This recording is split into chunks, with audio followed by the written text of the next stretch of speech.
All right, hi everybody. Welcome to Wednesday before spring break.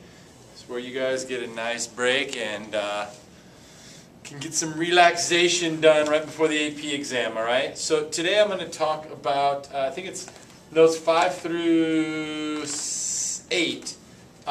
So the First Amendment's freedom of speech, the First Amendment's freedom of the press, and the First Amendment's freedom to assemble, all right? One of the things I want you to remember is, just like we looked at the very beginning the other day, is the balancing test of this freedom versus order. Your rights are not absolute. And therefore with speech, thought is absolutely protected, action is the most restricted, and then speech is somewhere in between. And we kind of have to try to go and figure out how or when speech can be limited. And so what we're going to look at is, your notes today have a series of tests that the Supreme Court has applied to certain examples of speech to try to get a precedent or set some precedents that let us know what speech will be accepted, what speech won't. Now, as you know, there are a lot of court cases in this unit, and the reason there's a lot of court cases in this unit is because it's hard to define exactly what speech will be allowed all the time and what speech won't be allowed. And so we'll kind of dive into that today. Now, it's a C. Mill's quotation in your notes. We're going to read Mill in class, just a few of his quotes. But John Stuart Mill is an Enlightenment philosopher who essentially believes that free speech is probably the most important, or one of the most important rights in a democratic society. It produces thought, it produces discussion, it produces amazing ideas. Bad ideas can kind of be disassembled in a free and open society. And you can challenge government at the same time. So, speech is incredibly important in a democratic society like ours. All right. Now, here's what we're going to look at. We're going to look at the bad tendency doctrine first. All right. And what that basically says is that speech can be limited when it might lead to harm. So any speech which might lead to harm can be limited by a state government, a city government, whatever level of government we're talking about, the national government, police, local authorities, whatever. All right. And again, it's a pretty easy test to limit speech, because think about that word might lead to harm. All right, it's pretty easy to say, your words might lead to some harm, therefore you can't say them. All right, and so if you look, there's an example of a university speech code that bans, and this is the quote, racially abusive language. So there were universities around the country at some point, I want to say in the 90s, that had these speech codes that banned racially abusive language. Now, it doesn't define specific examples of racially abusive language, but that was what the code said. You should think of that code as like a law limiting speech. All right? And so if we take the bad tendency doctrine and we look at the speech code that bans racially abusive language, you can see that bad tendency would say that law or that speech code is constitutional, because you can make an argument that racially abusive language might lead to harm. There might be fighting, there might be chaos on that campus, and somebody's going to get hurt, and therefore that racially abusive language might lead to harm. All right? Now, another test is the clear and present danger doctrine. This was established in Schenck v. U.S. in 1919. And what that did is that said that speech that poses a clear and present danger to society, if there's an imminent threat, the key here I guess is imminent threat. If there's an imminent threat to society from that speech, then that speech can be limited. Now, that's a little bit harder than might lead to harm that we saw in the bad tendency doctrine. An imminent threat, can you prove that that speech there for sure is an imminent threat to society, and therefore you can limit the speech? So if we take the racially abusive language ban in the university speech codes, you can't necessarily say that there is an imminent threat, that there will be a clear and present danger. Now, the clear and present danger doctrine has a famous line in its majority opinion that says, speech, for example, that if you shout fire in a crowded theater, people are going to go for the door, and in going for the door in that chaotic moment, it is imminent that people will be trampled upon on the way out if there's a tiny exit with all these people leaving a theater so they don't die in this fire. And that was the analogy. I think it's Oliver Wendell Holmes is the Chief Justice, or Junior, that is the Chief Justice at the time. And he says that kind of speech is not okay. And that establishes the clear and present danger doctrine, which says speech that poses an imminent threat to society can be limited. But it's much harder to prove imminent threat, and therefore it's going to allow much more speech. And in our case, for the example, the university speech code would be unconstitutional because it's banning speech that not necessarily can you prove that there was an imminent threat. And again, it's not that you would disagree or agree that racially abusive language is good or bad. It's, is there a threat to society? All right? Now, another case that's not in the notes right there, but I think you need to add, is a court case called Brandenburg v. Ohio. And Brandenburg v. Ohio had something called the direct incitement test. And so then what you have to prove is, does the speech lead to a direct incitement of action? So even harder, I think, than an imminent threat is you have to prove that that speech will lead to a direct action. So the racially abusive language, will that lead to direct action of violence, of chaos, of disorder, of something negative? And so with Brandenburg v. Ohio and the direct incitement test, it would probably strike down that university speech code, because again, it's harder to prove to direct incitement. If somebody says, something racially abusive, will it lead to violence? All right? Now, C in the notes is this preferred position doctrine, which essentially says freedom of speech is incredibly important in society and has a preferred position above all other rights in our society and should virtually never be limited. Now, what that means is then, first of all, the speech code, because it's limiting speech, racially abusive, would be struck down as a violation of the First Amendment's free speech clause. But what that's saying is, and that leads us, I think, to John Stuart Mill, which says, even stuff we don't want to hear, and you don't want to hear, in an open and free society, free speech is fundamental. And to challenge politicians, to challenge government, to challenge any kind of authority within a society, to challenge religious beliefs with each other back and forth on all sides. And therefore, speech, that preferred position doctrine is saying, judges, when they look at what kind of speech to allow or not allow, should always assume that free speech is so fundamentally preferred above all other, or a lot of other rights and liberties, that the courts or laws should virtually never limit that free speech. Now that's leaning towards, this balancing test in freedom versus order. That's leaning much more towards absolute freedom, which again, courts are never going to allow free speech to be absolute. There's going to be some limits on it most of the time. All right? Now, those are the three tests which we kind of use. And again, it depends on the person. It depends on the judge. It depends on the context of the time. We looked at the Gitlow case. Gitlow, that incorporated the free speech to the states, he was a communist anarchist in essentially the Red Scare. So if you're a communist during the Red Scare, there's this fear of communism in American society incredibly at that moment. They're not going to allow that speech. All right? So the context really matters. Now, if you look at the notes on 5, non-protected speech, there's some things, again, they're going to say this is not protected, but again, you have to prove that if you're meeting those. So libel and slander. Libel and slander are defamation. All right? Defamation is saying something untrue about somebody. All right? And then it hurts their ability to make a living. It harms their character. All right? Slander is spoken defamation, and libel is written defamation. So we'll look at the libel in the free press part, and we'll look at the slander right now. If you say something slanderous about somebody that is fundamentally not true,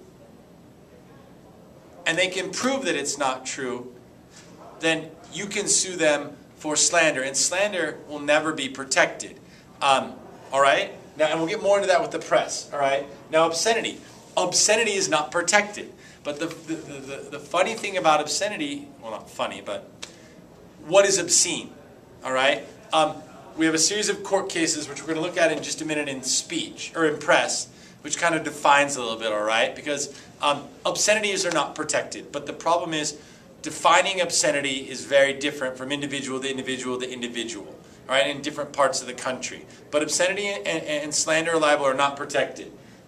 Fighting words. Speech that leads to violence can be restricted.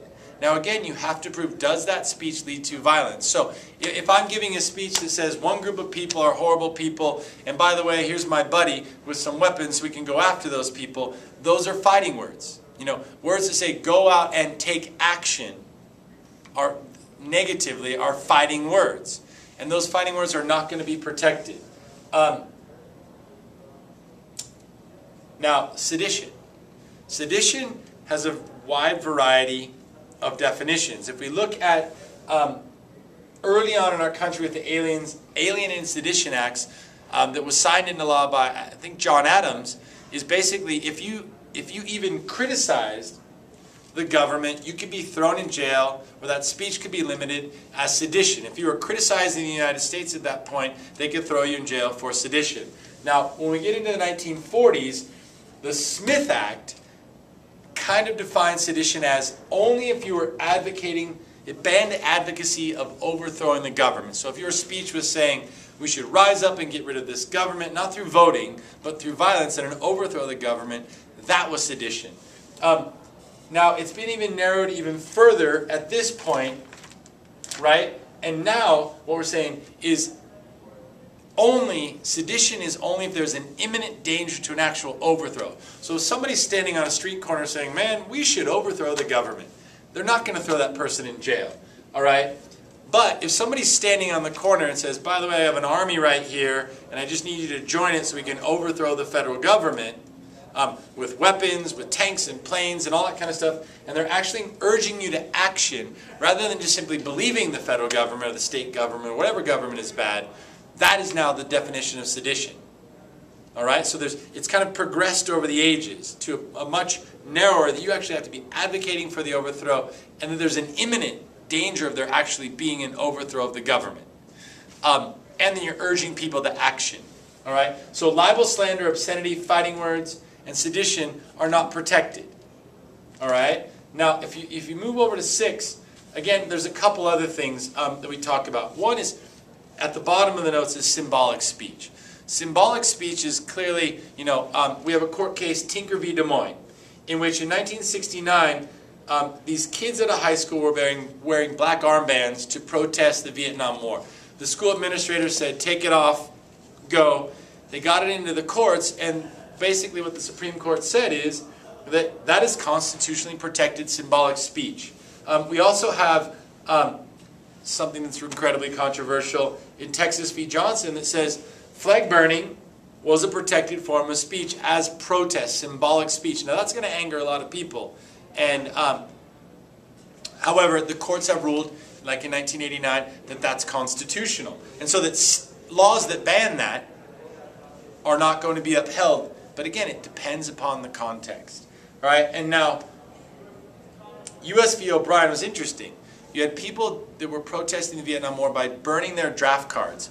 Now that was different because those people, that draft card meant you had to serve in the military and fight for your country in Vietnam.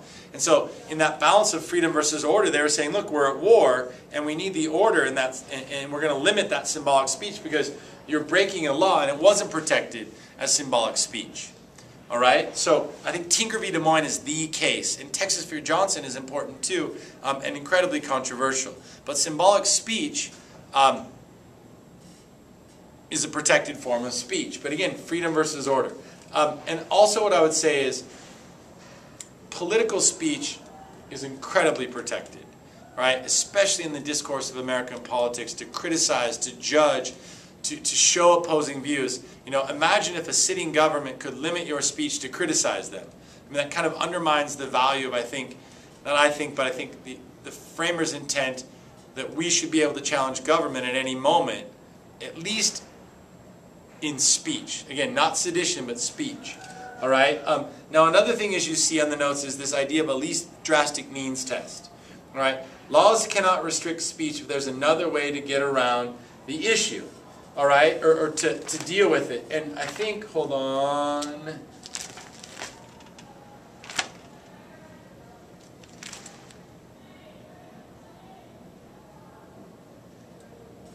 Sorry. Least drastic means test. And what that means is instead of limiting the speech, maybe you move people to another part of campus to have that speech to kind of separate the violence or something like that. If there's another solution, like ideally we would rather have people have their right to free speech and not limit it. So I think a number of years ago we had a Democratic politician come to UNR, and I think it was John Edwards, and John Edwards was speaking. Now those people that were there to see John Edwards had the right of free speech to listen and to have him talk. But across campus there were people that were protesting John Edwards. And instead of stopping those people that protested John Edwards on campus, what they did is they said you can only be within, say 500 yards of it. So what that did is that allowed that protest and that speech, and it allowed that other rally to occur, and both people had it, rather than saying, no, you can't protest, or you can't have your speech, and they can protest. Now, the other thing is there's this concept of prior restraint, blocking speech before it's given. They're very, very, very, very reluctant to use this concept of prior restraint. And it's generally considered unconstitutional. Now, what you have is, you have the Pentagon Papers court case, which said, the Pentagon Papers, we had a New York Times versus Sullivan, in which Sullivan, the reporter, had basically these Pentagon Papers that said the government was lying about the number of body bags, the number of people dying in Vietnam. All right? And so what the government said is, you can't release those in the paper because it is national security.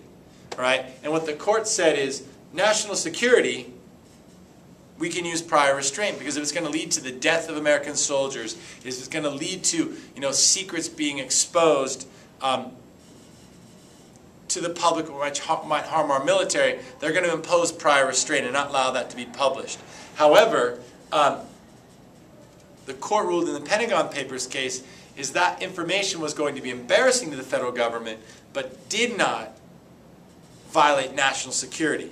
I think another issue about prior restraint was the WikiLeaks, right? I mean, this is pretty recent, in which somehow, some way, or an American soldier released a bunch of information to WikiLeaks, right? And they released all this information, and they produced them in the papers, they produced them in the media, all over the place, and basically WikiLeaks, if there would have been national security issues, the courts could have said you can't release it. But I think what WikiLeaks did, and I could be wrong here, there's a lot of nuance to it, is that they kind of went through the process of trying to make sure that they didn't release national security issues, just things that maybe exposed embarrassing actions of the government. But again, what was national security, what was not national security? There was definitely a hot debate about that. All right? So that is speech. All right? So zero period, we can finish this. You can finish the rest of this next time. All right? Now we get into freedom of the press, which the press was actually, I think the framers in the early founding of our country, the press was even more important than speech. These mass-produced pamphlets, right? Criticizing government, praising government, that kind of thing. And again, in the First Amendment, it's been incorporated to the state governments, all right? Now we have a number of concepts. First of all, sunset or sunshine laws. All right, these are laws that require agencies to open their meetings to the public so our media can cover them and act as a linking mechanism to tell us what the government is doing. Now again, national security can be limited. All right, they don't have to open them up. Now what you see is you have the Freedom of Information Act and then the Electronic Freedom of Information Act, which basically says the press has access to government files that are not of national security issues. And the idea is that they can comment, cover, act as a watchdog on our government. All right? A little bit more freedom of the press. Executive privilege. U.S. v. Nixon said that you don't have executive privilege if you're committing a crime. All right? All right. Gag orders. Gag orders with this press forbid the media from talking about a court case. Now the idea behind a gag order is to allow a fair trial without this kind of biased media coverage, so that people that go to trial can get a jury pool that will be unbiased, all right, from media coverage. Now, we have shield laws, which essentially laws that protect reporters from having to reveal their sources, all right? Because if reporters had to reveal all of their sources, they may not get information from people. But on the other hand, if they don't have to reveal their sources, how do we verify or check that the media, the reporting that they're doing is correct or fair or balanced or things like that? All right. Now, back to defamation. All right. Remember, libel is written defamation. All right, and it's not protected by the First Amendment. Now, generally what has to happen is if you're a public figure, to win a libel/slander case, you have to prove that the allegations against you, that somebody said something in public to you were false, and that they damaged your reputation. All right? Now, public figures generally also have to prove malice, which means a reporter said something that was untrue, knew it was untrue, and intended to damage your reputation. So this is where we get into things like the National Enquirer, or even South Park has some great examples of this, where Tom Cruise has sex with alien. That's on the cover of the National Enquirer. It's not going to be a libel case because what we know is it's probably not true, right? And therefore it doesn't destroy his reputation. Something else, though, that Tom Cruise cheats on his taxes. Now, that might be true, right? And so if you knew it was not true, but you said it anyway, and it destroys his reputation or his character business-wise, they can win a libel case, all right? South Park had some things where, South Park's always pushing the envelope of these free speech, free press rights, in which they essentially were alluding to Tom Cruise being homosexual. And Tom Cruise tried to sue for a libel case. And ultimately what ended up happening is he didn't win that case. All right? He did not win that case. Now another thing is Lance Armstrong won a libel case when certain people were saying he used drugs, and he said, I never used drugs, I didn't pop positive, yada, yada, yada. Now, in hindsight, we know that case, he actually has to pay back that money that he won in that court case. All right? Now, let's move on to obscenity. All right? Hey, by the way, the New York Times versus Sullivan in your note says 1968, but it's 64, which was the defamation case. All right? Now we have obscenity. All right? Obscenity is not protected, but we have a big, a problem defining it. There's going to be a range of obscenity. All right? Now, essentially, the old standard was it had to be utterly without, the material had to be without redeeming value. Now, again, it's going to, break down into who defines it that way. All right? We have a court case in 73, Miller v. California, which says a couple things. Community standards must be violated for it to be obscenity. So that gives some range in federalism to, more conservative places, more liberal places to define obscenity themselves. All right? So state obscenity laws must be violated. Again, it's giving, Miller v. California gave some choice at the local level to define what is obscene or not obscene. All right? And then, this is the kicker though. The material must lack serious literary, artistic, political value. Now, who defines serious? Right? It is a slippery slope. It is not easy to always define something that lacks literary, artistic, or political value. Right? There's some absolutely controversial things out there. All right? Miller v. California with obscenity. Now, another thing is student press. Hazelwood v. Colmar in 88 said, high school newspaper is not a public forum and therefore can be restricted just like other high school activities. All right? Generally, student rights for speech in schools are going to be allowed to be restricted more so than maybe outside of our school. What I think is interesting, though, is we have, Facebook, we have Twitter, we have a lot of these social media that will comment on things in school, but they're outside of school, not a traditional school newspaper, right? So there's definitely some gray area there, and the courts are constantly trying to figure out exactly the right definitions of student speech. All right? Okay, press. All right. And again, the Federal Communications Commission, an independent regulatory commission, regulates the press. All right. Now, one of the famous examples that we see is the Janet Jackson wardrobe malfunction. Howard Stern, swearing on TV or swearing on the radio. Those things are limited by the FCC, and they are speech. They are press. All right. Okay. So let's move on really quickly because I know this is getting a little long. Is to freedom of assembly and petition. Assembly means to hold gatherings for certain political, religious, whatever reasons. All right? The right to petition the government for a redress of grievances is to ask government for certain action. And generally, that's where lobbying is protected. The right to petition government, say, we would like you to do something for that. All right? Those are pretty straightforward, you guys. The only thing I would say is the right to assemble is interesting. We have a famous case of Skokie, the Skokie Case. Skokie is a city, I think, or hamlet town in Illinois. All right? And it had a large community of Jewish people. In particular, it had a large community of people that had survived the Holocaust, the Nazi Holocaust.